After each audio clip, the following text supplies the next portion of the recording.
Everybody, welcome back to Monday with Molly. I'm Andrew Kosman here with Molly Dean. How's it going, Molly? Good.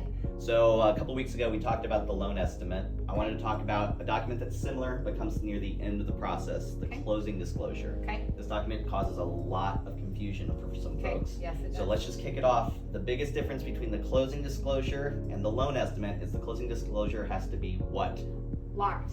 Locked. You can't send it unless a locked LE has gone out before. So this finalizes lender, all lender stuff. Yeah. So it's locked and the rate is final.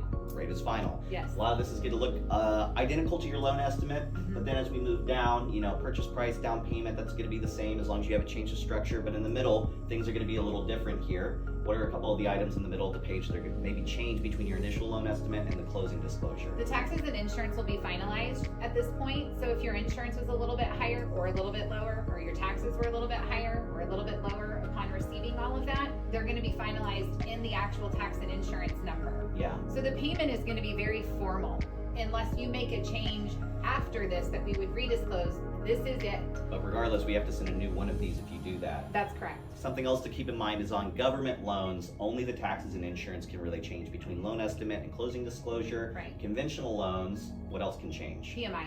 Mortgage insurance. Yes. Normally we can find something that's a little bit less, hopefully, than what we initially disclosed. Sometimes maybe some things have changed, maybe your credit score dipped during the process, it's gone up a little bit. Right. Okay, moving on down, there's a part of this document that is almost never fully final. That's so correct. there are two documents. There's a pre-closing disclosure, Yes. which we're about to talk about, and then your final closing disclosure, Correct. something to remember. The pre-closing disclosure comes out a couple days before you close. That's correct. Your final is the actual final numbers. Yes, but let's make sure we're right on our timelines. The pre-closing disclosure is due 3 business days at the latest before you close.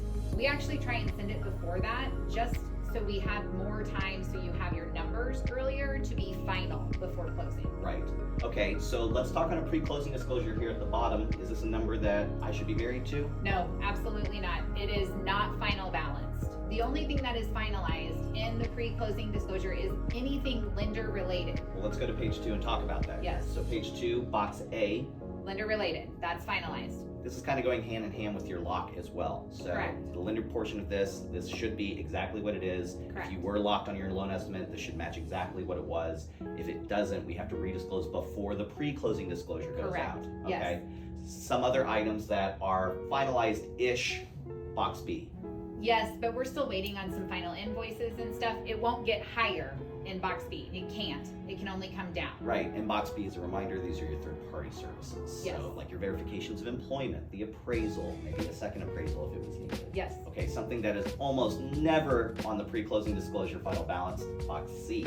That is your title fees. And once you acknowledge this, you've acknowledged the interest rate and the lender's fees. We send this to the title company to final balance their fees in box C. Yeah, because maybe they didn't need to charge us for certain things, or maybe they did have to pay for something they weren't Correct. expecting.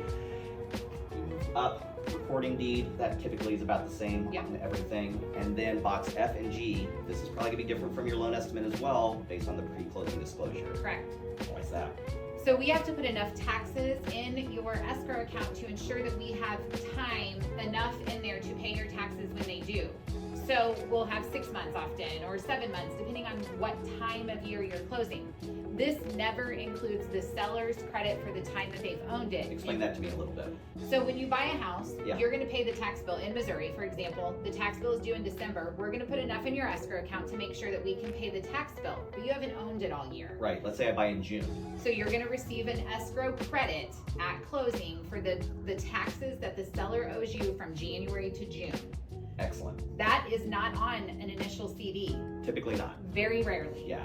So your cash to close always looks high because we haven't applied any of that in terms of credit from the seller's tax The proration. number one conversation we have with people in regards to the pre-closing Absolutely. disclosure is normally you're missing that, which means the numbers that you see on that are probably going to start to back themselves down a little bit. Absolutely, Okay. yes. And then other than that, not a whole lot of other changes on this document from the initial loan estimate to the final, with the exception of Box H.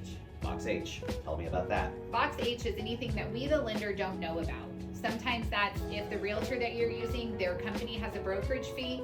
Almost all of them do. It's listed in box H. If you're buying a condo or a homes association, you'll have setup fees. If you have any other varying third parties that are outside of lender, they are listed in box H. We don't know about those. That's why we send this to the title company so they start to put those on there. Right, so it may not be on the pre-closing disclosure, but then Correct. that's part of the final balance where the title company says, hey, there were some other third-party fees that you guys weren't prepared for. Correct. We need now you to put that on the final closing disclosure. Correct. All right, when I get my final, is that it? That's generally it, That's about it. unless you've made a change from that point, but yes. Sometimes that can be the day before closing, sometimes it can be a week before closing. Correct. It's all a matter of how fast the transaction has been balanced down. That's correct. All right, page 3, we don't really need to chat about too much because that's pretty standardized stuff, so I guess that's all I had for you today, Molly. Wow, happy Monday. Have a great week.